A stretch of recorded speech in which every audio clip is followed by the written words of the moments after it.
uji oleh Allah. Penat tak penat memang kita senantiasa nak kena cari bekalan untuk akhirat kita. Tapi ilmu jangan putus. Jangan ingat yang kita dah belajar selama 30 tahun, 40 tahun, wah sudah PhD lah. PhD tahu tak pernah cukup ilmu. Para ulama kalau kita lihat Al-Imam Syafi'i, Al-Imam Malik dan sebagainya, mereka terkenal sebagai imam besar, mengajar ribuan murid mereka. Tapi tolong percaya tak kalau saya katakan mereka sendiri sampai hujung hidup tak pernah berhenti belajar. Tak pernah berhenti belajar. Terus membaca, terus berbincang dengan orang lain. Sebahagian mereka menjadikan satu amalan, kalau dalam seminggu itu penuh dengan kelas mengajar orang, tapi ada masanya dia duduk dengan orang lain mengajar, walaupun dia imam besar. Imam besar sebahagiannya bila dah mengajar, dia kenal siapa murid dia yang mendapat anugerah daripada Allah, mereka belajar dengan murid dia sendiri. Jangan merasa cukup dengan ilmu yang ada. Kemudian Luqman berpesan lagi dengan anaknya, jangan belajar untuk menyombong dengan ulama, jangan menuntut ilmu untuk memperbodoh-bodohkan orang bodoh, jangan menuntut ilmu untuk riak di hadapan khalayak ramai. Jangan cukup zuhud dengan ilmu yang ada, jangan pilih untuk lebih utamakan kejahilan daripada pengetahuan. Kemudian kata Luqman lagi, wa idza ra'aita qauman yadhkurunallaha fajlis ma. Bila kamu lihat ada satu golongan yang ingat Allah, maknanya bila cakap ingat tentang Allah, sebut tentang Allah, tentang kebaikan, tentang ketaatan, kata Luqman pada anak dia, kau duduk dengan mereka. Kalau nampak ada kaum yang banyak ingat Allah, duduk dengan mereka. In takun aliman yanfa'ka ilmu. Kalau kau memang orang alim, ada ilmu, dengan duduk dengan orang-orang seperti ini, ilmu itu akan beri manfaat yang banyak kepadamu. Wa in takun jahilan alamu. Tapi kalau kau tak ada ilmu, dan sebab kau duduk dengan orang seperti ini, mereka akan mengajar kau dapat ilmu. Kalau kau berilmu, duduk dengan orang macam ini, ingat Allah, ilmumu tak akan bermanfaat. Tapi kalau tak ada ilmu, jangan bimbang, mereka akan berikan ilmu kepadamu. Sebab itu yang saya kata 7 perkara tadi, antaranya terakhir saya kata, pilih teman yang soleh untuk didampingi. Pilih orang yang ingat Allah, yang nak cari Allah, yang nak taat kepada Allah. Ilmu kita akan penuh barakah, dia akan tumbuh, memanfaatkan diri kita dan diri orang lain.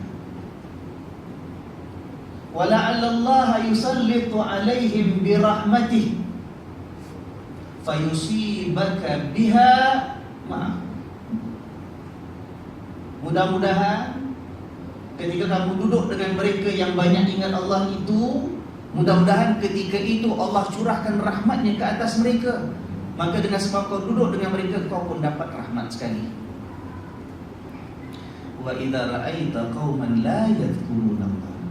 Tapi sebaliknya, kalau kau nampak, kau jumpa, kau tahu ada satu golongan manusia yang tidak mahu ingat kepada Allah, tak mahu patuh kepada Allah, tak nak berusaha dekat dengan Allah, nak ingkar terus kepada Tuhan. Kau nampak ada orang macam gini, fala tajlis ma'hum. Jangan sibuk nak duduk kawan dengan orang macam ni. Fala tajlis ma'hum. In takun aliman lam yanfa'ka ilmu. Sebab kalau kau campur dengan mereka, kalau kau orang alim ada ilmu pun, ilmumu tak akan dapat membantu. Habis tuan, ilmu kita habis. Sebab tarikan kawan tu jangan underestimate. Lam yanfa'ka ilmu. Ada ilmu pun ilmu tak akan bantu kita. Wa in kunta jahil wa in takun jahilan zaduka ghayya. Dan kalau kau memang tak ada ilmu, jahil, kau pun jahil, duduk dengan orang yang memang tak nak ingat kepada Allah, mereka akan tambahkan lagi kebingungan, kesusutan, kejahilan, kegelapan diri. Itu yang kau dapat dengan mereka. Wala'allallaha yusallitu alaihim bisakhatin fayusibaka bihi ma'ahum.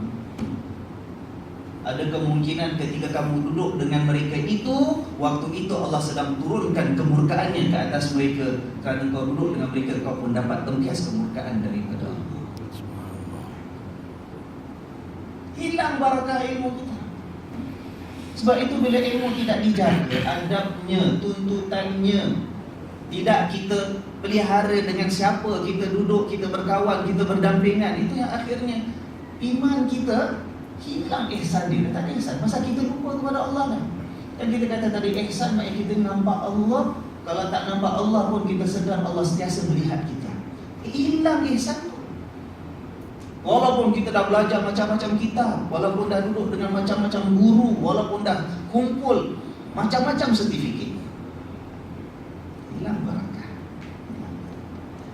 Sebab itu kalau kita lihat kisah yang awal tadi, Khalifah Umar bin Abdul Aziz, kita kata dalam tempoh 2 tahun setengah dia boleh capai macam-macam pembaharuan, kemajuan, kita kata pembaikan dibuat. Sebab penuh barakah daripada Allah. Kalau kita lihat sejarah awal dia, sejarah awal, tuan-tuan, keluarga-keluarga diraja, keluarga-keluarga khalifah tu, anak-anak tu daripada mula hidup dalam kemewahan, duduk dalam suasana istana, gedung besar. Kalau belajar pun upah orang datang masuk istana ajar anak dia. Tapi Umar bin Abdul Aziz bapak dia lain sikit.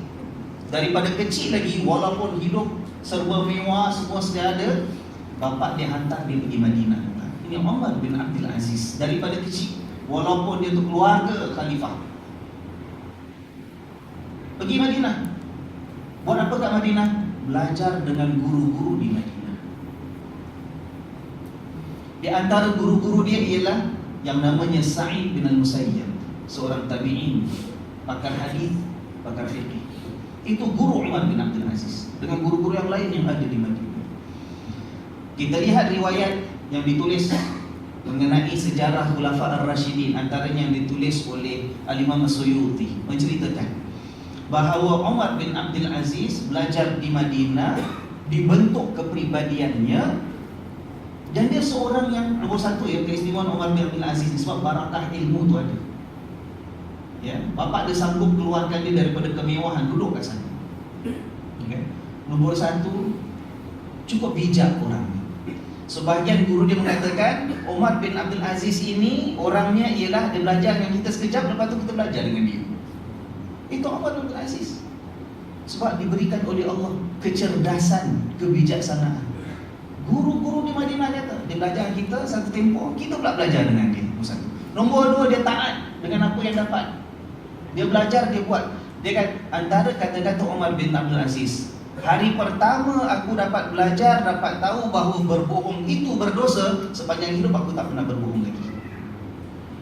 From the very first day I learned, belajar daripada guru bahawa bercakap bohong itu berdosa. Ini kuatnya peribadi Sayyidina Umar bin Abdul Aziz. Dia kata selepas itu selamanya aku tak pernah bercakap bohong.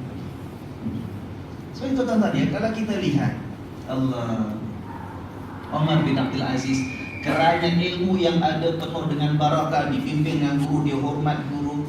Sa'id bin al-Musayyib, yang kita kata antara gurunya yang besar ya, seorang tabi'in yang terkenal dengan ilmu. Sa'id bin al-Musayyib ini seorang yang tidak mahu melayan pembesar-pembesar. Orang besar, orang pangkat, Gubernur Mekah, Gubernur Madinah ke apa ke, nak belajar dengan kita nak kasih special treatment. Kalau nak datang belajar kat masjid, aku datang, semua orang duduk sama-sama. Nak belajar tak nak? Kalau rasa nak jaga pangkat ke, nak apa ke, tak boleh duduk dengan orang ke, ya kan? Minta maaf je lah. Tapi nak kata aku ni minta datang belajar. Tapi dengan Umar bin Abdul Aziz, sebab kepribadian Umar bin Abdul Aziz, walaupun dia keluarga khalifah, ya kan, dia diberikan pengecualian oleh Sa'id bin al-Musayyib. Sa'id bin al-Musayyib membenarkan dia datang belajar dengan dia in private di rumah dia sendiri. Pasal apa? Bukan sebab dia ni saudaranya khalifah, tak. Orang lain saudara khalifah, apa dia tak layan. Semua sama. Tapi sebab dia nampak keistimewaan, keberkatan ilmu. Ini anak orang kaya tapi tak pernah menyombong. Anak orang kaya ajar sekali dia ikut. Ini anak orang kaya yang dengan gurunya dihormat. Sebab itu tak apa, datang belajar, dia benarkan datang belajar ke rumah dia. Subhanallah. Dan keberkatan itu, sebab itu kemudian bila dah habis belajar satu tempoh, pakciknya panggil balik. Waktu itu pakciknya khalifah. Panggil balik, kenapa? Sebab pakcik nak kahwinkan dia dengan anak, dengan sepupu dah, isteri dia. Jadi dia berkahwin ya, dengan waktu itu dengan puteri khalifah. Lepas dia berkahwin, sebab dia duduk dalam istana, orangnya baik. Tapi hidup mewah lah sebab memang semua disiapkan mewah. Tapi kita lihat, kerana obor dan pelita ilmu yang ada dalam jiwa tadi, sebab keberkatannya tak pernah padam. Tak pernah padam. Walaupun lepas satu tempoh, lepas berkahwin dia hidup mewah, bila dilantik saja menjadi khalifah, datang keinsafan dan wara dia. Sebab ilmunya tadi memandu. Sebab itu semua dipulangkan hak orang, harta rakyat diatur dengan begitu baik sekali. Subhanallah. Di mana Umar Abdul Aziz dalam kehidupan kita?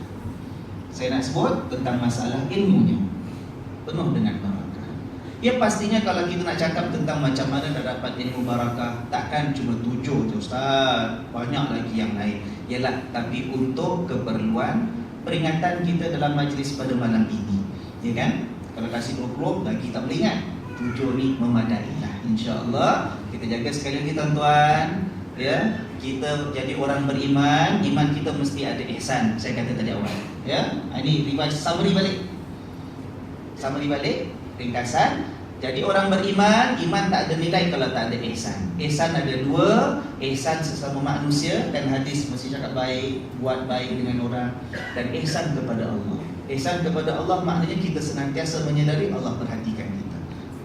Iman kalau hilang ihsannya, hidup kita tak ada barakah. Persoalan, kita ilmu banyak Ustaz, belajar macam-macam Ustaz, pengetahuan kita berlambak, kenapa tak ada barakahnya? Kenapa tak timbulkan kebahagiaan? Sebab ilmu kita itu tidak kita usahakan menjadi ilmu yang barakah. Macam mana ilmu kita nak barakah? 7 perkara. Ya, 7 perkara. Ikhlas niat di dalam hati, tempatkan ilmu di martabat yang tinggi.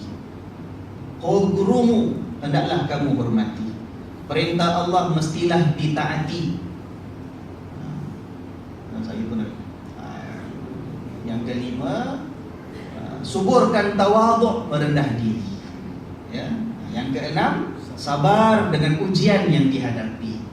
Nombor 7, pilih teman saleh untuk didampingi. Mudah-mudahan Allah pelihara kehidupan kita. Amin. Mudah-mudahan Allah kurniakan kita ilmu yang penuh dengan barakah. Mudah-mudahan dengan itu iman kita iman yang penuh dengan ihsan. Kalaupun kita tak jadi Umar bin Abdul Aziz, tetapi kita menjadi lebih baik daripada kita yang semalam. Ingat pesanan Luqman kepada anaknya, jangan tuntut ilmu untuk berbangga, jangan tuntut ilmu untuk menjatuhkan orang, jangan tuntut ilmu untuk menunjuk-nunjuk. Pilih kawan, cari orang yang ingat Allah, kita dapat pembiasan rahmat Allah.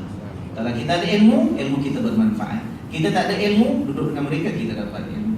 Pilih salah kawan, kita ada ilmu pun ilmu kita habis, tak ada ilmu lebih-lebih lagi jadi jahil kita dengan mereka. Na'udzubillah min dzalik. Sekian saja tuan-tuan dan puan-puan sekalian, mudah-mudahan ada manfaat kepada kita semua. Saya mohon ampun dan maaf kalau terdapat kesilapan dan kesalahan, ya. Dan kita bertemu kerana Allah, kita berpisah juga kerana Allah Subhanahu wa taala. Aqulu qawli hadza wa astaghfirullahal azim li wa lakum. Wassalamu alaikum warahmatullahi wabarakatuh.